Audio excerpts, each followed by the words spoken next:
That's the third one. He knew that right away this is the perfect woman, and he knew right there that his mother was given the bracha, was given her bracha, and said, "Yeah, I'm happy with this woman too. That this is a good Jewish woman." Because remember, from her, all of Jewish people are going to come from, and only Jewish people are going to come from. Right? You know that part, right? Yeah. Only Jewish people are going to come from her. So, whereas from Sarah, no, that's stupid. Don't even bring that up. That's scratch. I just want to say from everybody who's Jewish comes from Sarah, and from Rivka. Mm-hmm. So, there you go. That's awesome. Yeah. So, like Tony Romo's clavicle is broken, and so is my heart.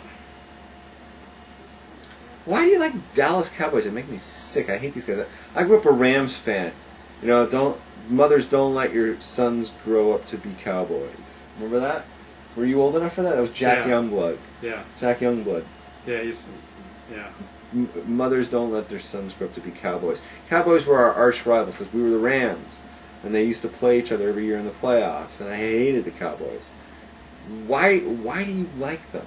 The heart has reasons of its own that the mind will never understand. Oh, I remember why. Because Tom Landry was a good Christian. Roger Staubach was what? Christian. Good Christians. Okay.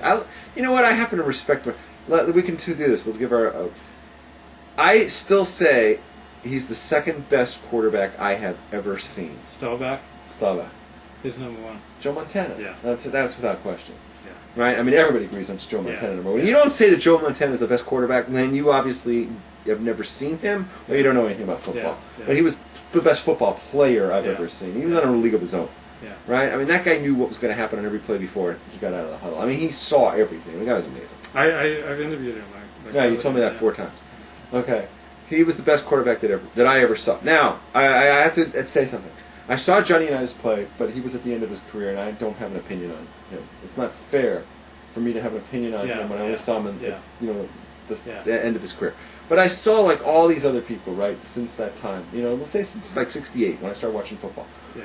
In that time, the second best quarterback I ever saw was Staubach. That guy put fear of God into you when you were a Rams fan, because on 3rd and long, the deal is never done. It could be 3rd and 20. This son of a bitch was going to run around back there, right? And every one of our guys, Fred Dreyer was going to chase him, and Youngblood was going to chase him, and everybody would have a hand on him, and everybody would just he would shake them off, and he would just keep running around, and then he would end up doing one of two things. He'd throw it to Drew Pearson, right, for a 20-yard pickup, or he'd just run it himself, and then baseball slide, right, on the thing, right? And I saw that so many damn times, and I can't stand that guy. He was, when I say I can't stand him, I can't stand playing against him because he's that good. There's another guy like that who would run around and he would do this kind of stuff. Fran Tarkenton is another son of a bitch. I didn't like playing against him, and we had both of them at the same time. Yeah, they were in the league in the same exact time, and they're all on my top list. Elway's up there. Yeah, he was unstoppable. Steve Young is up there. Joe Theismann was up there in my book. Tom Brady. Brady's up there. Aikman is up there. These are my top guys. And you know who else? I like this Ben Roethlisberger guy. Yeah. But he is a liar. He is a liar. This is what he said. I learned. Can I say this? Did you see the play? Okay.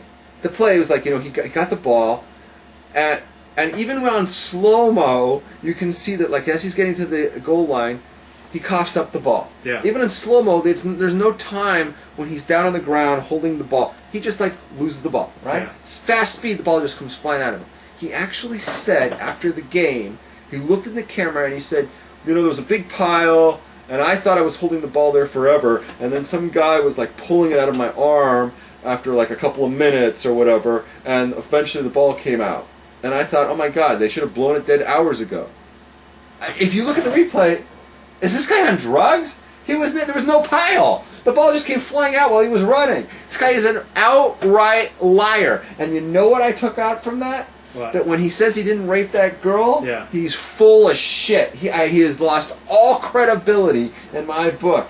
When you just fucking outright lie like that and look in the camera and tell the American public, you're now doing a Bill Clinton in my book. And as far as I'm concerned, I don't believe him when he went on that, and he's a rapist. Right there, I learned everything I need to know about Ben Roethlisberger. He's great on the field. The guy is a liar. He's a cheater. And you know what else? The same thing with Derek Jeter. Yeah. I used to listen to all this bullshit. Oh, you know, the Yankees don't do steroids. The Yankees don't do steroids. The only one that ever got caught was A-Rod. And I was like, bullshit. And then sure enough, it came out. Pettit did it. Clemens did it, right? Yeah. Right? And then people go, well, Jeter never did it. Okay, Jeter never did it. And then what happened?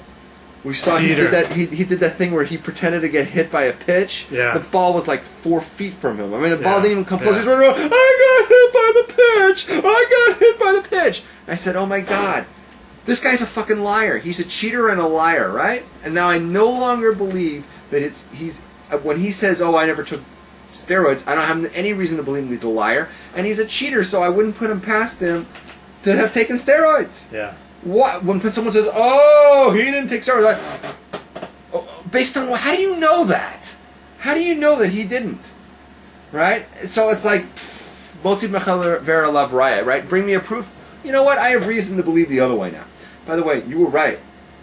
I was right about Brett Favre. Yeah. And what was I right? He admitted to it.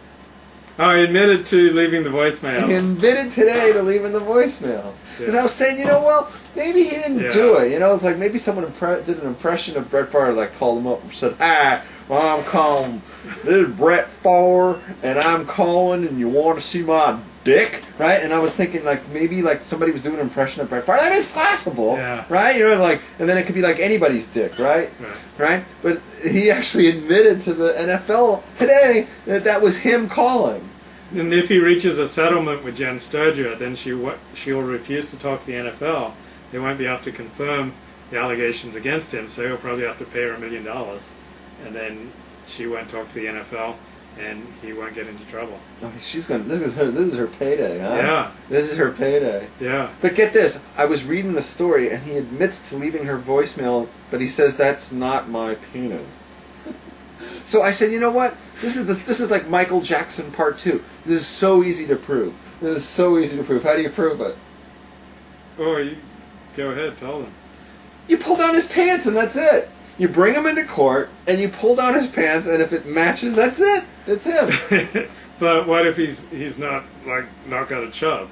How do you give him a chub? You bring in the sixes. You bring in the pictures of Jen.